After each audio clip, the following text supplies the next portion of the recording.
안녕하십니까. 오늘 토요 법회는 교재 4년처 명상의 세계 556쪽 함께 공부하시겠습니다. 저희가 지금 공부하고 있는 내용은 고진멸도 사성제에 관한 것입니다. 불교의 핵심적 진리는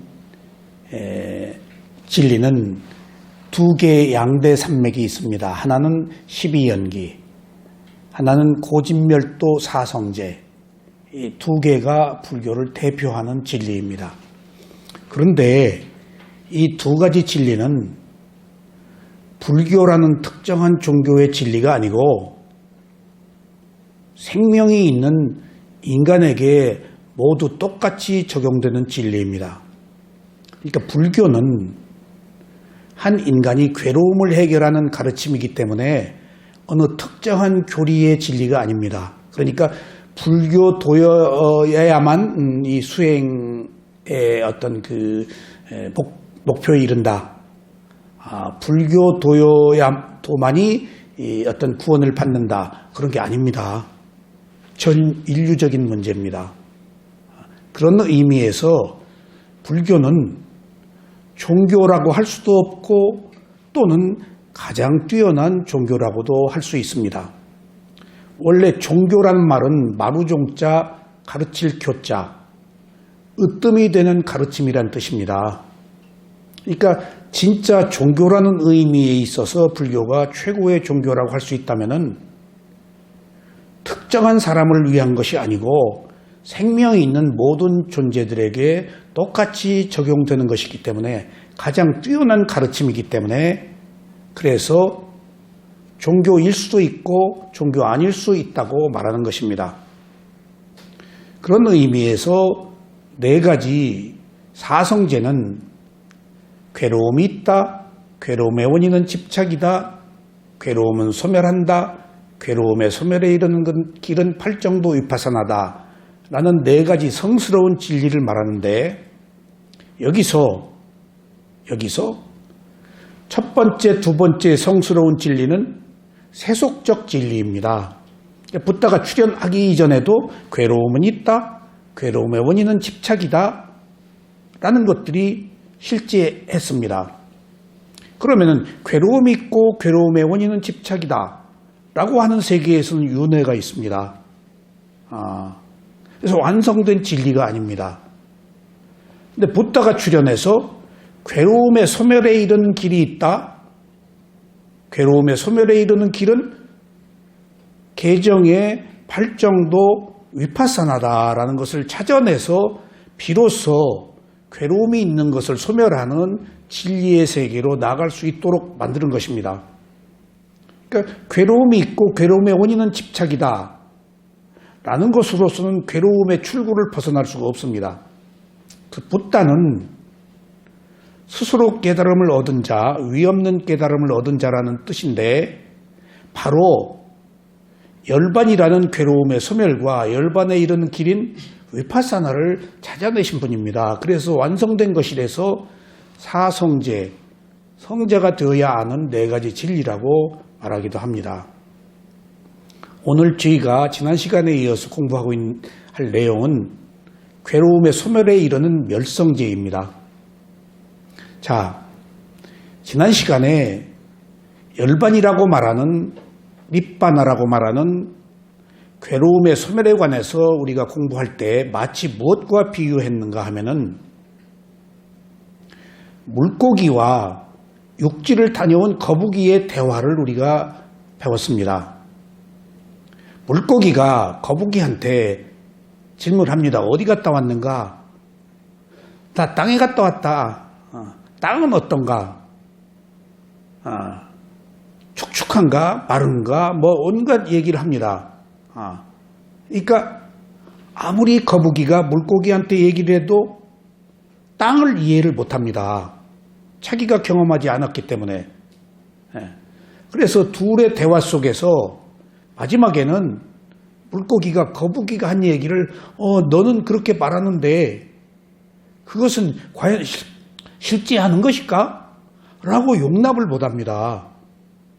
그러니까 거북이가 허탈한 웃음을 짓고 허탈한 미소를 짓고 어떤 그 일치할 수 없는 평행선을 달리다가 도저히 서로 상대를 이해시킬 수가 없으니까 이야기가 거기서 끝납니다.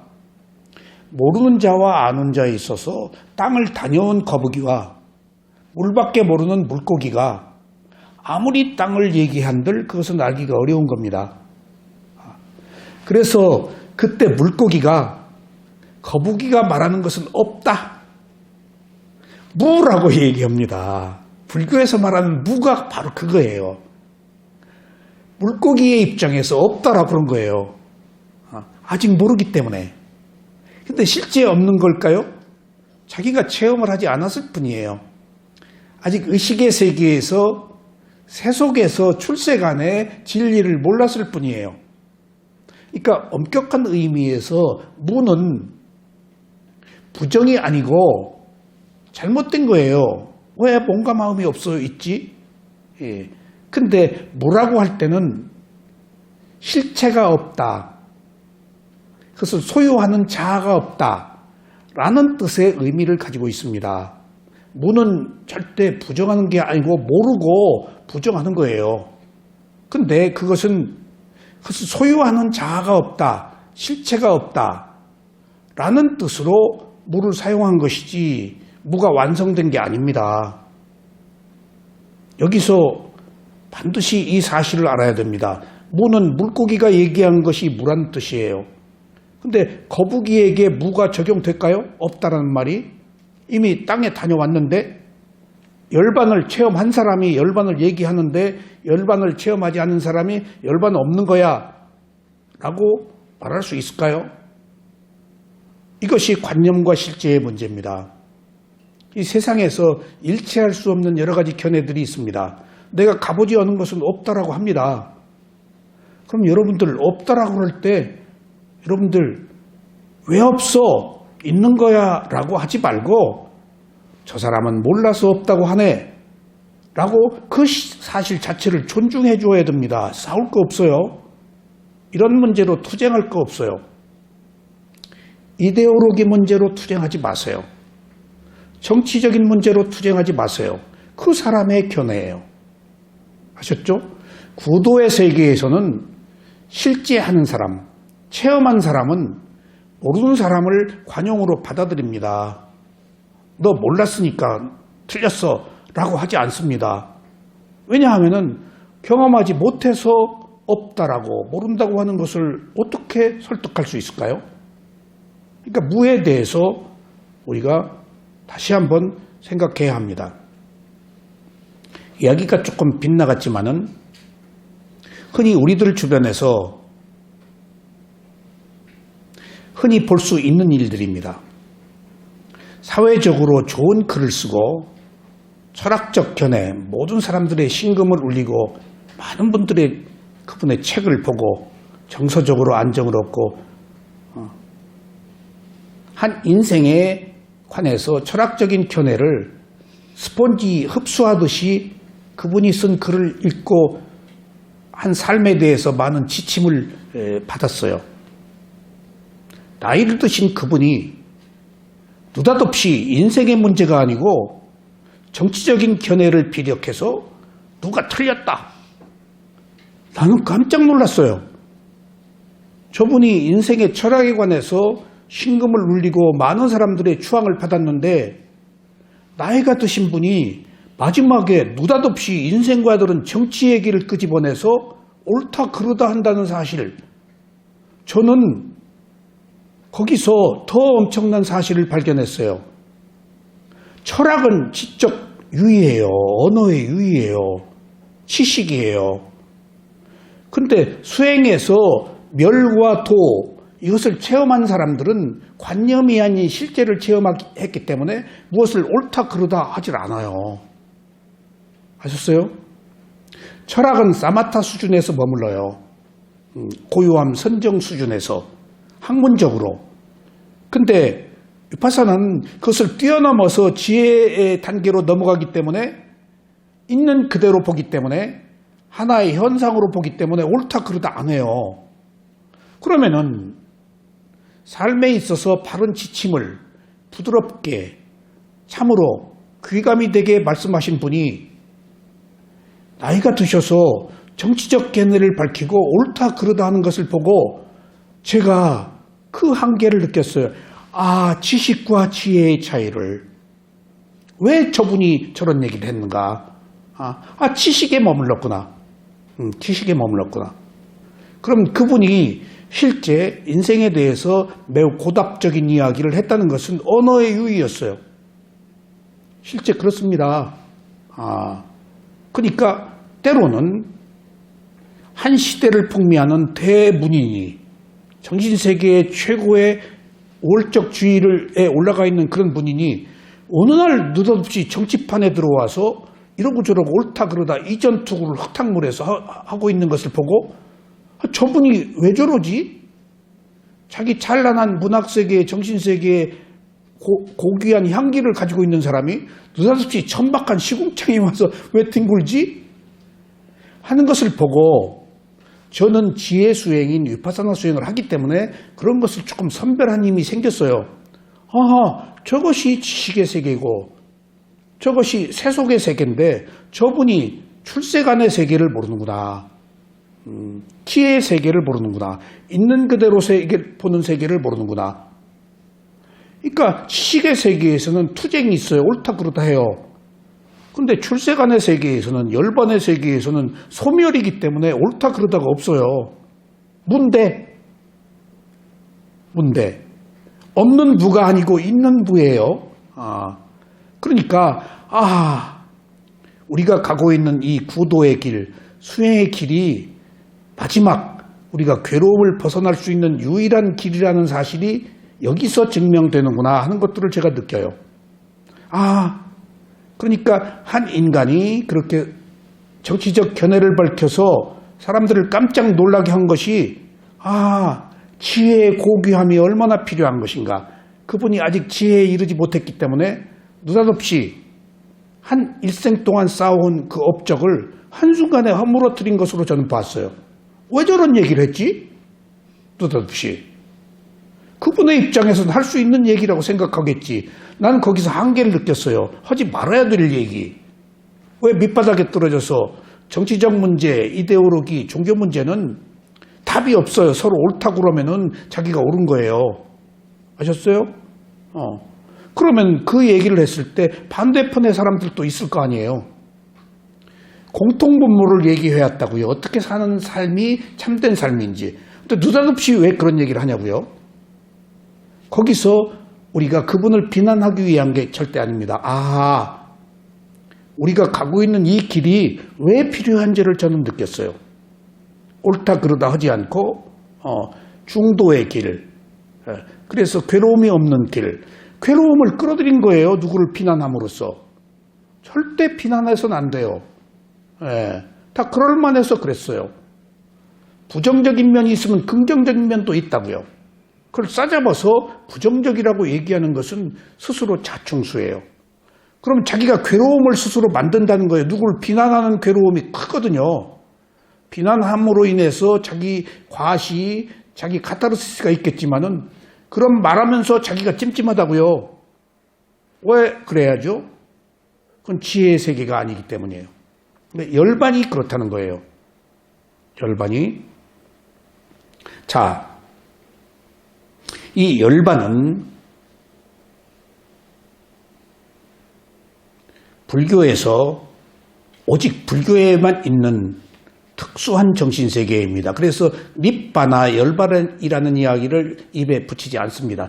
지금 학문이기 때문에, 교학이기 때문에 열반이라는 얘기를 하지 수행자들은 닛바나의 닛자도 입에 못 붙입니다. 붙이지 말라고 그랬어요. 왜 그랬을까요? 히브리어도 초기에 캐톨릭에서는 못 읽게 했어요.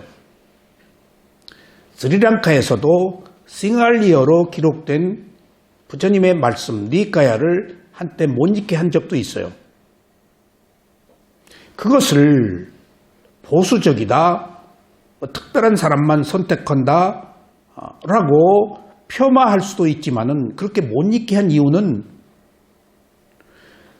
세속에 사는 사람이 출세간의 정신세계를 자기식으로 봐서 왜곡하기 때문이었습니다. 코끼리를 보고 다리를 만진 사람이 코끼리를, 코를 만진 사람이 코끼리를, 꼬리를 만진 사람이 코끼리를 표현하는 격이 될까 봐서.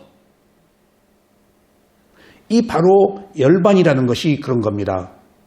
경험해보지 않은 사람들은 이 초세속적인 열반을 이해할 수 없기 때문에 뭐라고 얘기해도 무슨 말인지를 몰라요.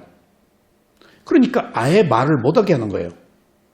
그리고 그 말을 하면 천박한 번뇌다라고 말을 못하게 하는 것과 함께 내가 열반을 얻었다라고 말하는 자는 내 제자가 아니다라고 할 정도로 열반에 대해서 매우 금기시하셨습니다. 그리고 열반을 얻었다는 것에 대해서. 왜냐하면 열반의 최종적인 것은 무상고무아를 알아서 집착이 끊어진 상태에서 청정한 마음으로 인해서 의식이 끊어진 상태거든요. 그러니까 무아가 아니고서는 안 된다고요. 근데 내가 열반을 얻었다라고 하면 자아잖아요. 왜냐하면 열반을 얻은 자는 성자의 반열에 들어가기 때문에 성인이 됐단 말이에요. 7생 이내에 윤회가 끝나요. 수다원이 한번 되면은. 그러니까 이미 구도의 길에 들어선 사람이라서 성자라고 그래요. 그러니까 깊게 맛을 본 거예요. 아직 완전히 보진 않았어요. 안개 속에서 봤어요. 아라한이 되어야 완전히 명확하게 봐요. 이처럼 열반에 들어갔어도 아직 자아가 있기 때문에 그 순간엔 자아가 없지만은 그래서 수다원에서 사다함의 열반, 아나함의 열반, 아라한의 열반이라는 것이 단계적으로 있다고요. 이처럼 우리가 알고 있는 자아는 오랫동안 자기 견해로 살아왔기 때문에 내가 없다는 것을 알기가 그렇게 어려운 거예요. 그래서 가기가 어려워요. 그런 의미에서 우리가 열반을 접근하는 여러 가지 그 상황을 볼 때 실제 열반이라는 얘기는 잘 다루지 않는다. 수행자들은 금기시한다. 그래서 꼭 열반이 필요해서 말할 경우에는 아는 마음이 사라졌다. 알미 사라졌다. 이 두 단어로 통용을 합니다.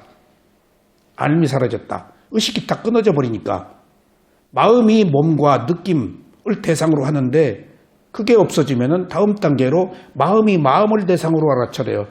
근데 딱 없어져요, 그게. 그게 열반이에요.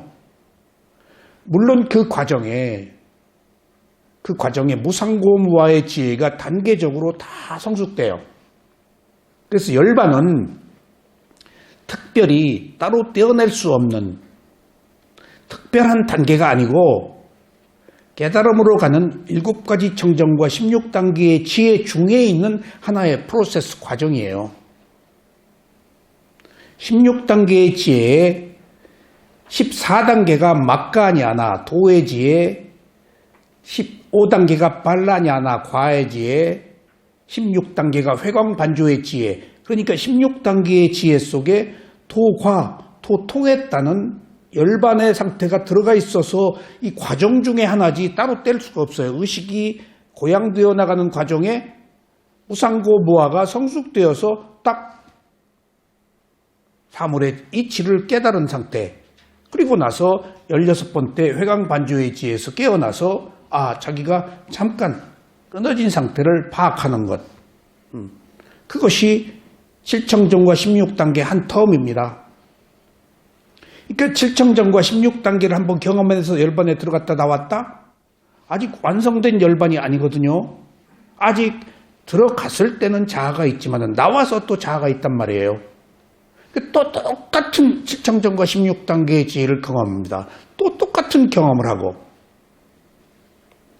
어떤 의미에서 한번 경험한 것은 더 쉬울지 몰라도 한 번 경험한 열반을 다음에 들어가면 쉬울지 몰라도 그렇지 않은 경우도 너무 많습니다. 왜냐하면 스승들은 그렇게 얘기해요. 조금 전에 아는 마음이 사라졌는데 이 시간에 안 사라진다. 그럼 네가 사라지기를 바라서 그랬다. 잊어버려라. 바라는 게 있으면 안 된다. 바라는 게 자아거든. 내가 누구라는 생각, 또 들어가고 싶다는 욕망. 흙탕물을 없애려고 흙탕물을 끼얹지 마라. 항상 깨끗한 물을 끼얹어라. 그 깨끗한 물이 있는 그대로 알아차림이에요. 근데 스승들은 그렇게 얘기할 수도 있어요. 원숭이가 야자수 위에 나무에 올라가서 좋은 체험을 했어. 그러면은 항상 나무 위에만 있는 것은 아니다. 원숭이가 또 내려온다. 내려와서 또 나무 위로 올라가는 과정이 필요하다. 열반도 그것과 마찬가지다. 똑같은 것들을 계속 체험합니다. 그런 의미에서 이것은 세속에 사는 우리가 초세속적인 문제라서 아무리 얘기해도 몰라요. 아무리 얘기해도. 그런 의미에서 사전에 특별한 정신세계다. 최고의 지혜가 나서 아는 세계다. 아무리 얘기해도 내가 모르는 세계다. 우유를 먹어본 사람만이 우유의 맛을 알듯이 우유를 아무리 설명해도 그 맛을 느낄 수 있겠어요? 그런 한계를 조금 사전에 이해를 해 주십시오. 이 열반은 오직 세상의 모든 종교 중에서 불교에만 있습니다. 부처님이 열반을 체험하고 내가 체험했다. 열반을 체험하면 다시 태어남이 없거든요. 집착이 끊어져서. 그러니까 내가 체험했다. 이 길로 와라. 확신에 찬 믿음을 가지고 라고 말씀하셨습니다. 그래서 모든 종교 중에서 깨달음을 얻은 자, 무상고무화를 아는 자만 열반에 체험하기 때문에 누구도 어떤 성자도 부처님이 구도의 길을 가보지 않은 7청정과 16단계의 지혜의 코스로 들어가지 않으면 여기 이루지를 못합니다. 대상과 하나가 되어서 빌고 기도하고 아무리 그래도 열반에 못 들어가요. 왜냐하면 위파사나가 아니기 때문에, 그것은 사마타 수행이기 때문에. 그런 사마타 수행의 과정을 거쳐서 때가 되면은 이제 대상을 있는 그대로 놓고 본단 말이에요. 분리해서 보니까, 개입하지 않으니까, 옳다 그러다고 판단하지 않으니까 이제 대상의 성품이 보인다고요. 그간엔 못 봤어요. 선입관을 가지고 내가 처음부터 옳다 그러다 하고 봤단 말이에요. 그런데 옳다 그러다 하지 않고 그대로 되어나가는 꼴을 지켜보니까, 내가 흥분 안 하고 보니까 가만히 있자. 이것들은 변하네. 그리고 이것은 괴로움이네. 이것은 내가 소유할 수 없는 것이네. 라는 무상고무화의 지혜가 나서 집착이 끊어진 상태가 열반이란 말이에요. 그래서 이건 특수한 정신세계입니다. 그래서 오늘 물고기가 거북이한테 무, 없다라고 했을 때 그 무는 발리어로 아킨칸나라고 합니다. 아킨칸나. 무가 여러분들 발리어 아킨칸나예요. 아킨칸나 아야따나 그러면 무의 경지, 무의 세계. 이 아킨칸나가 뭘까요? 뭐라고 그랬죠? 물고기가 없다라고 그런 거예요. 실제 거북이는 있는 거예요. 땅을 갔다 온 거북이는 땅이 있다. 근데 물고기는 네가 아무리 얘기해도 그거 모르겠다. 없는 거야. 네 생각이야. 라고 무라고 한 거예요. 그러면 우리가 알고 있는 지금까지의 무는 아킨칸나인데 그 아킨칸나의 뜻이 아무것도 없는 이라는 뜻인데 무소유란 말이에요. 소유할 수 없는 것. 내가 경험하지 않아서 모르는 것. 그것이 바로 실체가 없는 것이에요. 실체가 없다. 그러니까 바꿔 얘기하면은 무아라는 말이 무소유거든요. 내가 소유할 수가 없잖아요. 우리는 재산이 있어도 그것을 소유할 수가 없어요. 생명이 있어서 소유할 수가 없어. 경험할 뿐이에요. 내 마음대로 안 돼요. 그러니까 무소유란 말도 여러분들 다른 뜻이에요. 내가 소유할 수 없다. 무아를 무소유라고 할 수 있어요. 내 마음대로 안 된다. 내가 소유할 수 없다. 내 생명을, 내 재산을, 내 새끼를, 내 가족을, 내 남편을, 내 아내를 내 마음대로 할 수 있어요? 자기도 자기 마음대로 못 하는데 누가 누구 마음대로 해요? 몸과 마음은 있지만은 그것은 조건에 의해서 일어나고 사라지는 연속적 현상이지 누구의 마음대로 안 돼요. 그 순간 그 조건, 그 마음에 또 과거에 행한 업의 과보의 마음까지 곁들여서 어떻게 벼룩처럼 어디로 튈지 몰라요. 그게 내 마음이에요? 나는 그렇게 하고 싶지 않았는데도 그렇게 할 수밖에 없었던 상황들 있잖아요. 나는 그렇게 하고 싶었는데 그게 안 되는 거 있잖아요. 내가 그렇게 하고 싶었는데 내 마음 속에서 또 반대하는 내 마음 때문에 못했잖아요. 그게 어떤 게 내 마음이냐고요. 그게 부예요. 무소유란 말이 그런 의미에서 내가 경험은 하되 내가 소유할 수 없다. 그래서 이런 정신세계가 있어요. 무소유처천이라고 하셨죠? 무색계, 비상, 비비상처천 그 밑에 무소유처천이 있어요. 이게 아킨나나 아야타나의 세계예요. 그런 세계가 실제 천상에 있어요. 있기는 있지만은 무소유처천 거기서는 비상, 비비상처천 그건 더 윗단계예요. 있는 것도 아니고 없는 것도 아닌 최고의 세속에서 최고의 경지예요. 거기 가기 전에 무소유처천 소유라는 것을 할 수가 없다는 것을 아는 높은 고답적인 정신세계가 있어요. 근데 아직 깨달음을 얻은 것은 아니에요. 분리해서 보는 위파사나 수행을 하지 않았기 때문에 없다는 것만 알았지 확실히 없어. 그 집착이 끊어진 상태는 아니야. 왜? 아직 집착이 있으니까 천상에 태어났지. 천상에 태어날 집착까지도 없는 거예요, 지금. 우리가 존재에 대한 가래가 감각적 욕망에 대한 가래, 존재에 대한 가래, 비존재에 대한 가래도 있잖아요. 존재에 대한 가래 중에서 천상에 태어나고 싶은 가래, 그게 욕망이에요. 그 욕망도 없어야 윤회가 끝나요. 나 천당에 가고 싶었잖아요. 그럼 천당 가서 태어나야지. 그러니까 아직 천상에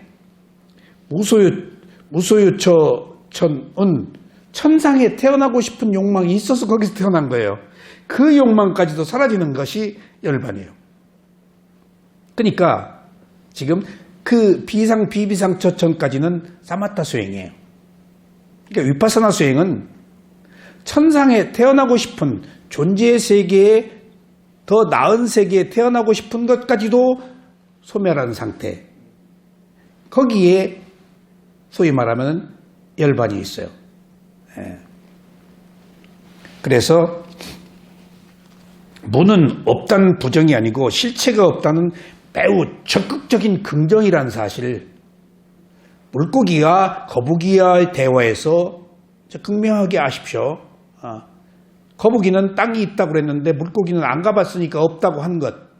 있지만은 경험을 하지 않아서 없다고 그러는 것은 실체가 없는 것. 실체가 없는 것. 그러니까 그것을 아킨 칸나라고 합니다. 아셨죠? 그건 공과 같기도 해요. 공을 순야라고 그러는데 실체가 없다. 아킨 칸나와 비슷하게 사용되고 있습니다. 아셨죠? 그런 의미에서 열반은 무와 같은 거예요. 아직 우리는 물고기잖아요. 열반에 가보지 못한 물고기잖아요. 근데 열반에 가본 거북이의 세계를 모르잖아요. 그래서 부처님께서는 존재의 여러 가지 세계를 말씀하시면서 무의 영역에 대해서 특별히 언급하셨습니다. 니빠나가 정신적 대상의 하나로 실현된다는 사실은 무의 생태가 아님을 결정적으로 증명해 줍니다. 만약 열반이 니빠나가 무라면 부처님께서 그것의 상태를 다음과 같은 용어로 묘사하지는 않았을 겁니다. 여기서 열반이란 말을 입에 잘 못 떠올리게 했는데 지금 교학이기 때문에 우리가 그 경전을 이해하고자 하는 소멸이 무엇인가에 대해서 이해하기 위해서 지금 열반에 대해서 말하고 있는 거예요. 근데 이 열반이 부처님께서 니까야에 말씀하시기를 다양한 식의 표현을 했어요. 그 열반은 무한한 것, 조건 지어지지 않은 것, 무한하다. 이 무한이 뭔가 하면 모든 것들을 수용하는 최고의 진리다. 조건 지어지지 않았다는 게 뭐죠? 원인과 결과가 끊어졌다. 조건이 끝나버린 거예요. 여기서 열반을 또 다른 말로 의하면 실체가 없다는 건데 원인과 결과가 끊어진 것을 열반이라고 그래요. 자, 보세요. 우리가 수행을 할 때 이제 좌선을 합니다. 그러면은 일어나고 꺼지는 호흡을 봅니다. 그러면은 태상과 아는 마음만 있습니다. 어떤 생각과 본내가 들어오지 못합니다. 호흡을 보는 이유는 호흡에 특별한 게 있어서가 아니고 우선 마음을 청정하게 하는 거예요. 마음을 길들이는 거예요. 그 마음은 틈만 있으면 과거, 미래로 가고 딴 데 가서 딴 동네 헐떡거리고 온갖 잡다한 생각들을 하니까 혼란하니까 집중이 안 된 상태에서 불필요한 일에 너무 매달리니까 그 마음을 호흡에 붙여서 깨끗하게 하는 것이 1차적 목표예요. 호흡에 뭐가 있어서가 아니에요. 몸에 볼 것은 호흡밖에 없어요. 다른 것도 있지만은 생명이 살아있는 동안에는 호흡이 있잖아요. 그래서 호흡 보는 거예요. 생명력이니까. 마음이 몸에 있는 호흡을 물질적 영역을 정신적 영역이 지켜볼 때 정신과 물질이 분리됩니다. 이제 호흡은 물질적 영역이고 마음은 정신적 영역이에요. 지금까지는 몸과 마음이 딱 붙어서 하나로 봤죠. 사마타로. 근데 위파사나는 분리한다고요. 객관적으로 본다고요. 개입하지 않고 지켜본다고요. 이 분리가 위파사나예요. 객관성을 유지한다고요. 하나가 되어서 보면 안 돼요. 하나가 되어서 보면 내가 있어요. 근데 하나가 되어서 보지 않을 때 현상대로 본다고요. 내가 없이 본다고요. 그렇게 해서 본다고요. 그러면은 대상과 아는 마음만 있는 상태가 청정이라고 그래요. 그때 생각이 없잖아요. 집 생각 없고 무슨 돈 생각 없고 무슨 사랑 생각 없고 태상과 아는 마음만 있으니까 이걸 청정이라고 그래요. 맑고 깨끗한 것. 청정은 6가지 감각기관이 6가지 감각 대상에 부딪혔을 때 있는 그대로 보는 것을 청정이라고 그래요. 실제 지금 여기서 우리는 청정하지 못해요. 선입관을 가지고 옳다 그르다 하기 때문에. 근데 그런 것 없이 하나의 현상으로 놓고 볼 때 청정이라고 그래요.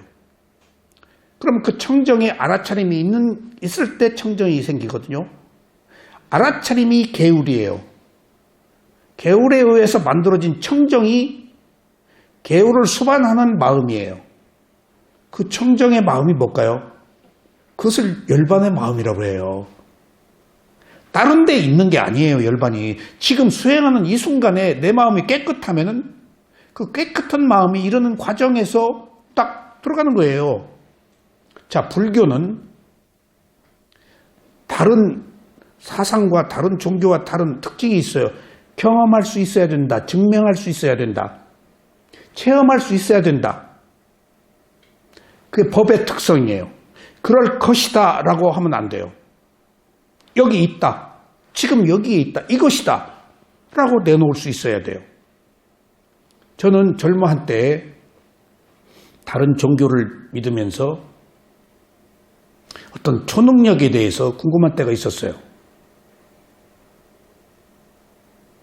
인간이 초능력으로 무엇을 내다보고 엄청난 힘을 발휘하고 하는 것의 원천은 무엇일까? 이것은 신의 영역에서나 가능한 일인데 인간의 힘으로 그게 가능해? 이 세계는 무엇일까? 그러다가 신은 있는가 없는가 하는 문제로 발전했어요. 신을 찾아 헤맸어요. 무지개를 찾아서 헤매듯이 온갖 짓을 다 했어요. 누구도 해답을 주지를 못했어요. 그러다가 윤영종 신부님이 함석헌 씨와 사상계 논쟁을 벌였을 때 진리의 증언이라는 책을 썼어요. 한 시대를 풍미했습니다. 함석헌 씨는 퀘이커 교도셨는데 무교회주의자예요. 캐톨릭은 교회 전통적인 그 사제 전례 교회니까 초대 교황이 베드로니까 두 분이 사상계 논쟁을 벌였는데 제가 그때 어린 학생 때여서 그 사상계 논쟁이 우리 정신세계를 풍미하고 있을 때 잘 몰랐어요. 너무 어려운 얘기라서. 근데 철이 들고서부터 내가 그 방황을 했는데 누군가가 나한테 조언을 해주더라고요. 너 진리의 증언이라는 책을 한번 봐라. 제 친구 신부님이 그 책을 권해주더라고요. 내가 신의 존재에 대해서 헤맸더니 거기서 보니까 신은 초자연적인 세계의 현상이에요. 우리는 자연적인 현상의 세계에 살게 있고 거기서 신과 인간이 깊은 희면이 있다는 것을 발견했어요. 이건 중요한 얘기예요. 신은 우리가 증명할 수 없어요. 있다라는 가정이에요. 증명할 수가 없어요. 초자연적인 현상계니까. 너무 깊은 희면, 건너갈 수가 없어요. 신의 이름으로 신이 했다는데 어떻게 증명해? 나쁜 사람들이 사람 죽이고 신의 이름으로 용서를 빌잖아요. 면피해요. 자기 도피해요. 자기 합리화해요. 어쩌면 그렇게 으시딱딱하게 죽여놓고 그 앞에서 또 기도해 신의 이름으로 품어가기를. 그러니까 신은 이얼령 비얼령이네. 갖다 붙이기 나름이네. 죽여놓고 신의 저주를 받아야 될 사람이 신의 이름으로 또 기도하네. 야, 이거 매우 편리한 것이구나 라는 의문도 있었지만은 신은 있다고 해서 있는 거네. 그것은 뛰어넘을 수 없는 세계야. 그래서 신의 존재를 제가 파악하는 것을 포기했어요. 왜냐하면 뛰어넘을 수 없다니까. 그래서 우리가 여기서 달나라에 간 것은 나는 달나라에 갔을 때 그 사람이 루이 암스트롱이 갔을 때 막 정말 마음속으로 내 마음속으로 저 혼자 생각이에요. 굉장히 힘들었어요. 고통스러웠어요. 인류의 찬란한 문화, 종교, 예술은 이제 오늘로 끝이구나. 암스트롱이 달려가서 여기 보니까 신이 없네? 그러면 어떡하나 저거. 제발 그 얘기를 하지 말았으면. 그러면 인류 역사가 신을 찾는 게 인류 역사였고 신을 찾는 과정에 생긴 온갖 학문, 예술 그것은 서푼어치 값도 없어질 텐데 근데 그 얘기를 안 하네. 여기 신이 없네. 그것은 뭘까? 참 다행이다 그 얘기 안 해서. 인류 역사에 신이 부정되면 그 혼란을 어떻게 할 거예요? 인류 역사는 신을 찾는 게 인류 역사인데. 그런데 윤영중 신부님께서 풀어주시기를 여기서 달나라에 간 것은 여기서 미사일을 쏘아서 서귀포 김서방집 마당에 미사일을 쏘아서 떨어뜨린 것 물질적 현상계에 불과한 것이지 초자연적인 현상계와는 상관없는 일이다. 그것은 우리가 증명할 수 없고 깊은 시면이라서 추측할 수 없다. 세상의 모든 만물이 이루어진 형태를 보고 미루어 짐작한 것이 신이에요. 그러니까 바람이 불면 바람은 보이지 않지만 나뭇잎이 흔들리는 것을 보고 바람이라고 알듯이 세상의 모든 일들에 대해서 신이 역사했다라고 생각할 길밖에 없다. 그래서 제가 그 말도 합리적이다 라고 신에 대해서 더 이상 궁금증을 풀었어요. 그리고 그 뒤에 40년, 40년쯤 됐는데 마인드 컨트롤이라는 트레이닝을 하고 한 인간이 집중을 통해서 엄청난 능력을 개발할 수 있었다는 사실을 알았어요. 우리가 신의 영역이라고 알고 있었던 어떤 초능력 그런 것들은 한 인간이 집중을 통해서 가능한 것이구나. 엄청난 힘, 엄청난 기적을 행하는 그런 것들이 뭘까? 신이 역사한 걸까? 근데 아니네. 실제 마인드 컨트롤 트레이닝을 통해서 내 통증이 멎고 내가 꿈속에 뭐가 나타나는 것, 내가 잊어버린 물건을 찾는 것, 그런 것을 실제 트레이닝을 통해서 체험했는데 그것들이 내가 무언가 집중해서 대상과 하나가 되어서 고요함을 얻었을 때 엄청난 힘이 발생한다는 사실을 알았어요. 이건 신의 영역이 아니고 한 인간의 힘으로 하고 있는 문제였네. 그것을 신이라고 내가 잘못 알았네. 라는 생각에 신에 대한 이해를 조금 하게 됐어요. 그러다가 이 위파사나 수행을 하니까 위파사나 수행에서 신을 인정합니다. 부정하지 않아요. 하늘에 사는 천인이 천신이에요. 그리고 부처님이 애써 신을 부정하고 긍정하고도 하지 않으셨어요. 사람들이 있다고 믿는데 뭐로 부정해. 부정해도 그 사람이 믿겠어요? 그런 얘기 잘 안 하세요. 단지 제사를 못 지내게 한 것. 죽은 자에 대게 제사 지내는 것. 하셨어요? 그럼 무상을 부정하는 거예요. 무아를 부정하는 거예요. 제사 지내는 게. 자아가 이 생에서 저 생으로 갔다는 거 아니에요. 안 변했네? 그 사람이 갔으면은? 아니다. 재생이다. 환생이 아니다. 부처님의 근본 교리에 어긋난다.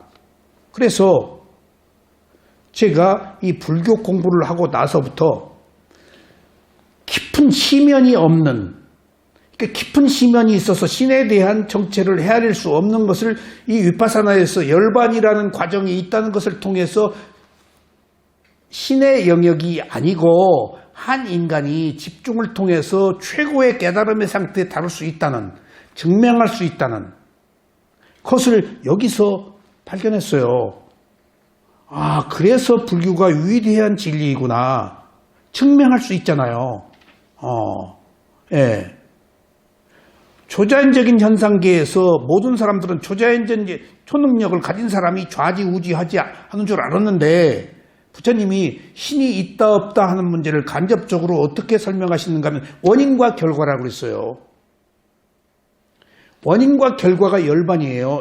원인과 결과를 벗어난 게 열반이에요. 그러면은 원인에 의해 생긴 결과만 있다라고 하면은 내가 어느 누구에 의해서, 누구의 뭔가의 염력에 의해서, 누구에 의해서 내가 태어나고 죽고 병들고 하는 게 아니란 말이에요. 누군가에 의해서 사주받은 거예요. 누군가에 의해서 점지된 거예요. 아니에요. 그런 게 없다는 거예요. 부처님은. 모든 게 원인과 결과다. 그러니까 12연기의 원인과 결과라는 지혜를 통해서 얻을 수 있는 참된 진리는 외부적 힘이 개입될 수 없다. 한 인간의 문제는. 초월적 존재의 힘이 개입될 수가 없다. 오직 자기 자신이 일으킨 원인에 의한 결과만 있다. 그거예요. 그러니까 묵시적으로 암시해서 부정하는 거죠. 어떤 초월적 존재를. 그것은 가정이거든요. 근데 여기서 있다 없다를 말하기에 앞서 어느 누구도 내 문제에 개입할 수가 없다. 왜? 부처님이 그렇게 말씀하셨어요. 나는 단 한 사람 운명에 개입 못한다. 자기가 지은 업에 의한 과보를 받는데 부처님이 다른 업을 주게 해요? 그게 초월적 존재죠.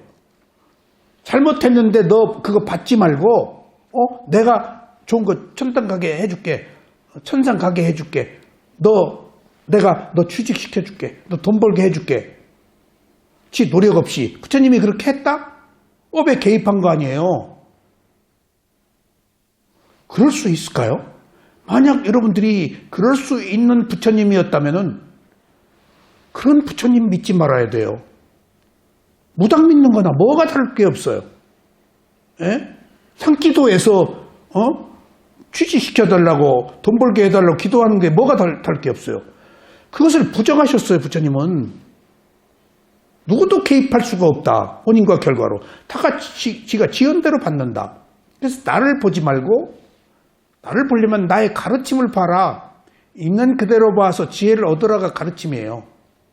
그러니까 저는 깊은 시면이 있어서 신의 정체에 접근할 수 없었는데 이 수행, 열반이라는 게 있고 열반에 이르는 8정도 위파사나가 있다는 것을 통해서 이제 시면을 뛰어넘는 하나의 인간의 세계 끝까지를 볼 수 있었던 거예요, 이게. 그래서 증명할 수 있어야 돼요. 자기가 체험을 통해서.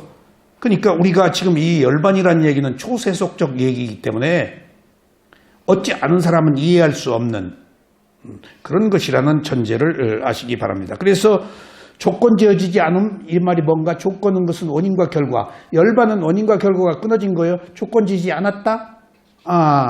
원인과 결과 끊어졌다? 자, 불교에서 가장 위대한 사상으로 여기는 파라마타 담마라는 게 있습니다. 궁극의 실제, 최고의 지혜, 최고의 진실, 더 이상 다다를 거 없는 진실. 그래서 파라마타 담마라고 그래요. 최승의 법, 궁극의 법. 그 파라마타 담마 4가지가 있는데 첫째는 몸, 둘째는 마음, 셋째는 뭐죠? 과보심. 과거에 내가 선한 행위를 하면 선한 과보심, 과거에 악한 행위를 하면 악한 과보심. 몸, 마음, 과보심. 선과보심, 불선과보심이에요. 그 세 가지는 원인과 결과가 있어요. 최고의 진리에. 그게 오온이에요. 오온. 뭔가 마음이에요. 자, 보세요. 오온 안에 몸, 마음, 과보심 있어요. 여기서 마음과 과보심은 상이해요. 자, 지금 내가 선한 마음을 먹으려고 그래요. 법문을 듣고 좋은 친구를 만나고 자발적으로 착하게 살자 해서 선심이 일어나요. 근데 과거에 악한 일을 많이 했어. 그러면은 습관적으로 잠재적으로 내 의식 속에는 악한 마음이 있어. 우리는 선한 마음과 악한 마음이 함께 혼재해 있기 때문에 지금 내가 선한 마음을 먹으려고 했어. 근데 과거에 행위를 해서 악한 마음의 잔재가 남아서 내가 나를 지배하는 힘이 커. 그러면은 선한 마음을 먹으려고 했어도 과거의 악한 습성, 전통적인 어떤 가치, 내 생각, 그것들이 선한 마음 좋아하시네. 네가 언제부터 선했어? 언제부터 선했어? 웃겨. 너 까불지 마. 라고 불선 과보심이 치고 일어나면 선심이 죽어요. 이게 문제예요. 우리가 하고 싶어도 못하는 이유가 과보심 때문이에요. 그게 연기의 원인과 결과예요. 우리는 너무나 오랫동안 내가 살아온 습성이 있잖아요. 내가 좋은 일을 하고 싶은데 습성이 막아버리는 거예요. 선심을 내려고 해서 불선과보심이 막아버려요. 그러니까 수행을 계속하라는 얘기예요. 수행을 하면은 선심이거든요. 근데 불선과보심이 와요. 그래도 무릅쓰고 이모님같이 오기 싫어도 오늘 빈대떡이나 부쳐먹고 꽃놀이나 가자 한데도 그래도 이거 나와야지 하면은 불선과보심이 선과보심이 들어온 거예요. 선심 하나만 가지고 안 돼요. 그래서 인간이 내 마음대로 안 된 이유는 원인과 결과라는 3가지 마음의 작용을 받아요. 그럼 인간은 태어날 때 누구나 4가지 마음을 가지고 태어난다고 그랬죠? 누구나. 파라마타 담마. 누구나 4가지 마음을 가지고 태어나요. 선심, 몸, 마음, 과보심. 누구나 이 4개를 가지고 태어나 3개 있죠? 4번째는 뭘까요? 무인작용심, 단지 작용만 하는 마음. 앞에 3개는 원인과 결과가 있어요. 무인작용심은 선악이 끊어져 버렸어요. 원인과 결과가 끊어져 버렸어요. 이걸 열반의 마음이라고 그래요. 아셨죠? 열반이 뭔가? 부처님은 늘 단지 작용만 하는 마음만 가지고 계세요. 누구를 보면은 선한지 악한지 알죠. 근데 하나의 과정으로 보기 때문에 선할 수도 있고 악할 수도 있고, 그러니까 그 사람에 대해서 평가를 안 해. 과정이니까. 있는 그대로 보아 하나의 모든 가능성을 가진 사람으로. 그래서 좋은 가능성 쪽으로 자꾸 법문을 하셔. 저놈 상처받대 똥 싼 놈. 몇 생 전에 저놈 누구 죽였지? 저놈 도둑질했지? 그거 봐서 뭐해. 그렇지 않은 과거도 있었는데 순간순간 바뀌는데, 그러니까 원인과 결과가 끊어진 마음, 그래서 청정한 마음이라고 그랬죠? 그게 작용만 한 마음이자 그것을 열반의 마음이라고 그래요. 이제 열반을 조금 이해하시겠어요? 그 열반이 뜬금없이 우리가 상상할 수 없는 세계 속에 있는 게 아니고 현재 내가 대상을 있는 그대로 알아차려서 좋아하고 싫어하지 않는 상태가 열반을 토대를 닦는 청정한 마음 그 자체가 열반이에요. 여러분들 청정이 열반의 마음이에요. 작용만 하는 마음이 열반의 마음이에요. 실제 열반이라는 것이 특수한 정신세계이지만 그것을 우리가 지금 여기서 체험할 수 있다고요. 지금 여기서 증명할 수 있다고요. 그런 과정이 점진적으로 쌓이고 쌓여서 집중이 된 상태에서 단계적 과정의 지혜가 나서 열반에 들어가는 거예요. 그 열반은 나중에 오는 게 아니에요. 지금 here 이 순간에 있어야 돼요. 그게 수행이에요. 우리는 그 세계를 가고 있어요. 나중에 죽어서 천당 간다. 나중에 다음 생에 복 받는다. 그거 가정이에요. 복 못 받으면 어떡할까요? 부처님한테 너무 빌지 마세요. 부처님 괴롭히지 마세요. 하느님한테 너무 빌지 마세요. 하느님이 어떻게 다 해줘요. 하느님 괴롭히지 마세요. 내가 달라는 거 딴 사람은 지금 내가 뺏어다 줘야 되는데 내가 취직시켜달라고 합격시켜달라고 그러면 딴 놈 떨어뜨려야 되는데 하느님 뭐 부처님 뭐 그런 얘기 하지 말라고. 타치 노력한 대로 복대로 받는 것이지 하셨죠? 성자들 좀 괴롭히지 마세요. 줄 수도 없을 뿐더러 준다고 하는 순간부터 그건 사기예요. 누가 누구한테 뭘 줘요? 이게 현실적 문제예요. 그래서 이 수행을 누가 안 해요. 너무 팍 깨버리니까. 뭔가 좀 주어야지. 믿고 막 돈도 내고 뭣도 바치고 할 텐데 이것은 그냥 nothing 그런 게 없다 그러니까 누가 이걸 믿어요? 저는 부처님이 깨달음을 얻은 위파사나 수행에 4년 만에 누구도 해보지 않은 마음 보는 수행처에 가서 느낌 보는 수행까지 몸 보는 수행만 보통 하는데 그러니까 4년처를 완성할 수 있었는데 또 어느 누구도 배우지 못한 미얀마에서만 있는 12연기의 모국사에도의 제자인 우수바누 사에도한테 12연기 법문을 처음으로 배우고 이게 한국에 왔냐 안 왔다 라고 얘기를 들었단 말이에요. 그리고 제가 마음보는 수행처에서 마음보는 수행을 배울 때 우리 세우민 사에도께서 법문을 하실 때 이 수행 한국에서 다 가져간다. 이 수행 한국에서 다 가져간다. 난 그게 무슨 말인지 몰랐어요. 한국인이 와서 이따누빠사나 마음 보는 수행을 배워갔는데 미얀마리들 왜 마음 보는 수행 안 하고 있어? 수행들을 관념적으로 하고 있더라고요. 한 비구들이 몇십 명 있는데 어느 날 수군수군해요. 그래서 왜 그러냐 그랬더니 그 비구들이 형식적으로 수행 시간에 수행을 하지 나는 다 수행을 하는 줄 알았어요. 우리 젊은 우대자니아 사야도한테 법납이 낮아요. 근데 법납이 높은 비구들이 인터뷰를 안 한다고 스승이 오늘부터 인터뷰 받아라. 그러니까 법납이 낮은 우리 작은 스승한테 법납이 높은 비구들이 인터뷰를 받아야 된다니까 수근수근 한 거예요. 거기서 그만두고 딴 데 간 사람도 있어요.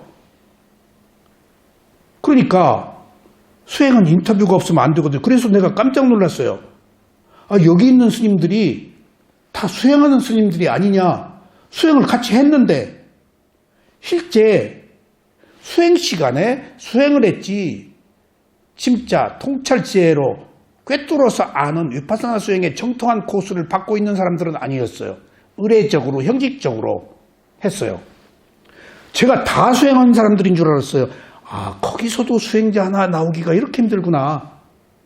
수근수근 하더니 나중에 흐지부지 인터뷰 받는 것 같더니 나중에 또 그것도 안 받더라고요.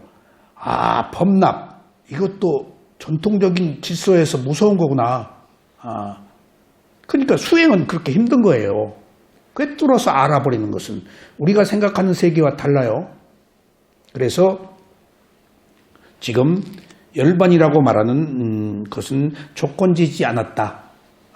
원인과 결과가 없다. 그래서 걸림이 없다. 그냥 있는 그대로 본다. 그런 뜻입니다. 그리고 또 지금 닛바나가 다양한 용어로 표현된 것을 지금 여기 모아놓은 거예요. 비교할 수 없다. 무엇과도 비교할 수가 없다. 최상의 것이라고. 그 다음에 지고, 가장 높은 것이다. 열반을 지고의 행복이라고 그래요. 저도 이 말이 무슨 말인지 이해하는데 굉장히 힘들었어요. 왜? 지고의 행복은요, 최고의 행복은 행복이라고 몰라요. 행복이라고 아는 순간 그것은 감각적 욕망이에요. 좋아 죽겠네. 이것은 쾌락이에요. 행복은 있는 듯 없는 듯해요. 그렇게 그냥 부르르 닭살 돋는 거 행복 아니에요. 삐띠지. 행복으로 착각하지 마세요. 절대 행복 아니에요. 그건 기쁨, 희열이지. 행복은 있는 듯 없는 듯해요. 우리 모르고 지나가요.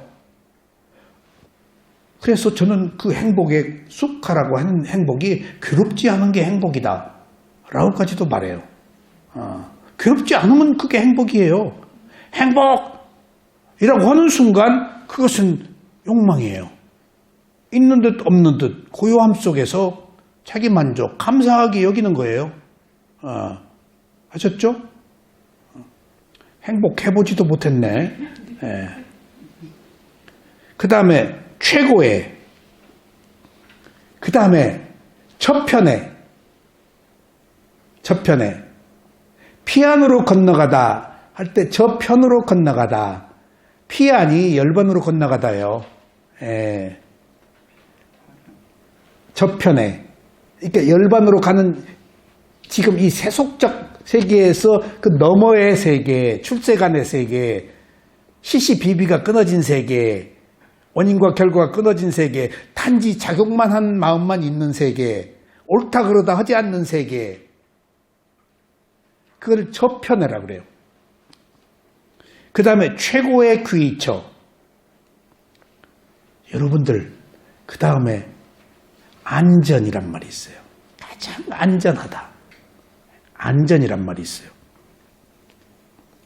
지금 열반, 닛바나가 이렇게 다양하게 표현됐다. 그 다음에 평안, 바사띠, 상카 루페카야나, 평등, 평안. 그 다음에 수카, 행복. 그 다음에 유일한, 무엇과도 비교될 수 없는 탄 하나. 그 다음에 머무르지 않는이 뭘까요? 흘러가고 있어요. 여러분들, 제가 언젠가 법문을 할 때 출세가는 시간이 없다. 근데 제가 누군가의 법문을 듣고 시간이 없다 라고 했을 때 탁 그것을 캐치했어요. 긍정했어요. 시간이 없어. 시간은 없는 거야. 라고 캐치를 했는데 영감이 떠오른 거야.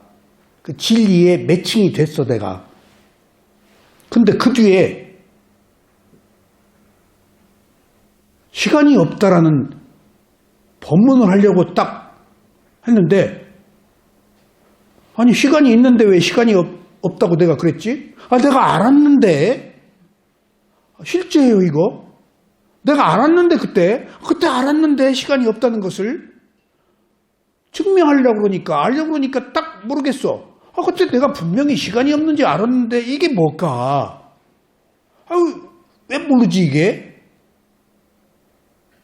그래서 돌이켜보니까 시간이 없다라고 알았을 때는 내 의식이 고양되어서 매칭이 되어서 딱 그 견해가 합리적이다라고 받아들였는데 그 뒤에 의식이 떨어져 버린 거야.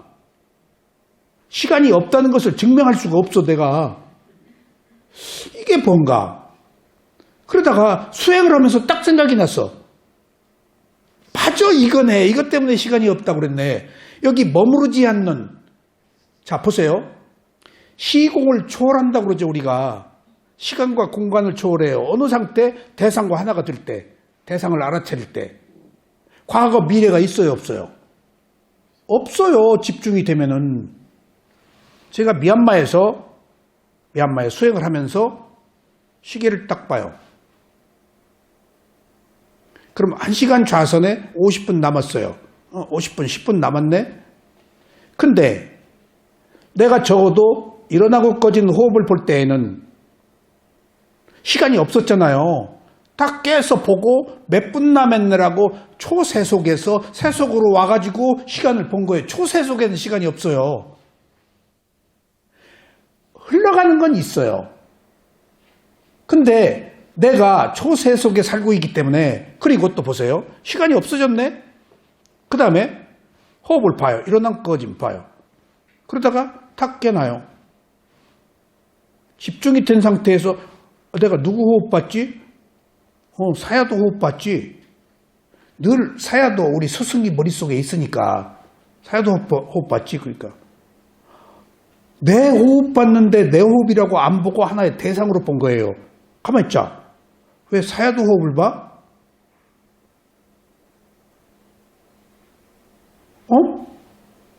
좀 정신을 차리고 보니까 내가 내 호흡 봤네? 근데 바로 깨어나서 누구 호흡을 봤는지 어디에 있는지 내가 모르고 있어요.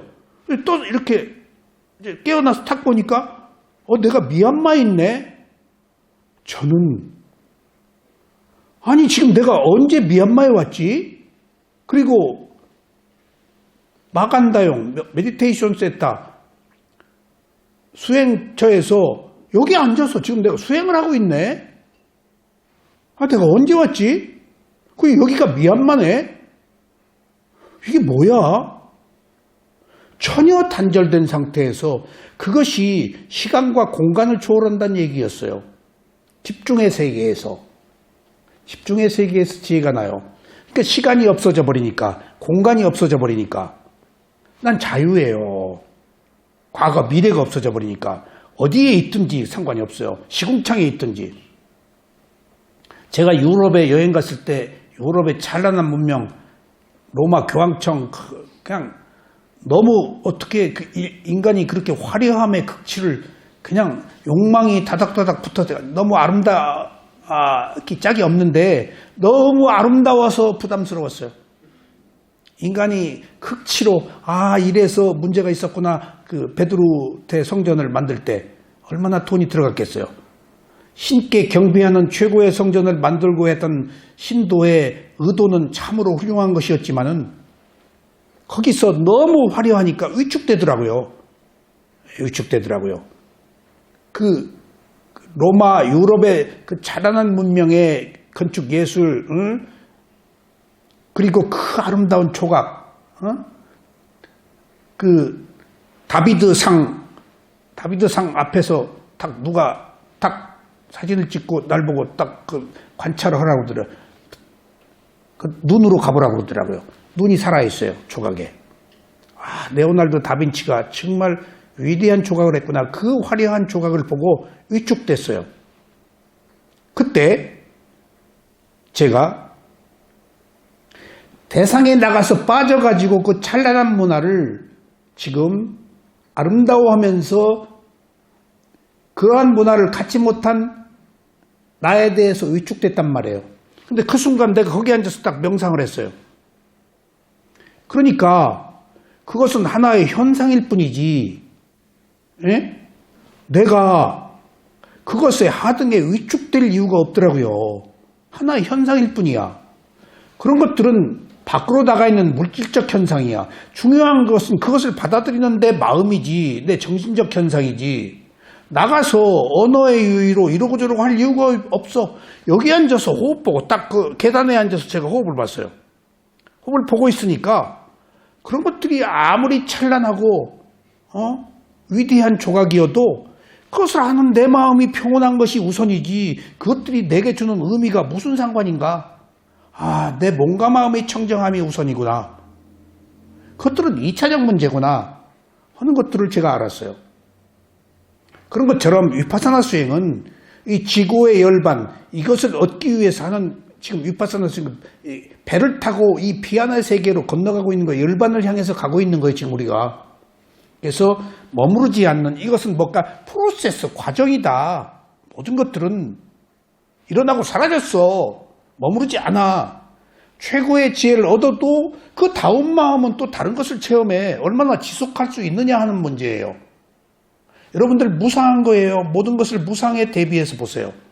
자, 보세요. 무상을 알았어요. 근데 문자로 알아요. 변한다는 것을 알았어요. 근데 변한다는 것을 알고도 안 변하려고 그러잖아요. 지식으로 아는 거예요, 무상을. 변한다는 것을 알고 변하는 것에 귀의해서 프로세스, 머무르지 않는 과정이라고 보면은 무상의 지혜가 난 거예요. 아셨어요? 무상을 지식으로 알면은 변한다고 그냥 생각으로 아는 것이고, 지혜로 알면 변하니까 집착이 끊어진 것, 그거예요. 무상 간단해요. 우리가 나이 먹고 주름살 생기고 사람 죽고 다 알죠? 근데 그 변화를 받아들였나요? 무상의 진리에 귀의했나요? 그걸 그대로 누가 죽었으면 눈물 한 방울 안 흘리고 갈 때 갔네 라고 하고 있었나요? 부모 죽었을 때 아이고 대고 안 하고 부모 죽은 거 사실 어머니 친정어머니 돌아갔을 때 울었지? 안 들어갔어요. 애기 안 봐주니까 이제 울은 거예요. 예. 맛있는 거 안 해주니까. 다 사람이 자기 이해에 얽혀서 판단하잖아요. 나도 모르게. 그게 진정한 한 인간의 죽음, 무상을 받아들여요, 우리가? 자기 감정으로 받아들이잖아요. 그러니까 무상이 여기 있어요. 진리가, 열반이 여기 있어요. 지금 다른 데 있는 게 아니다고요. 수행자들은 그것을 항상 현재에서 체험해요.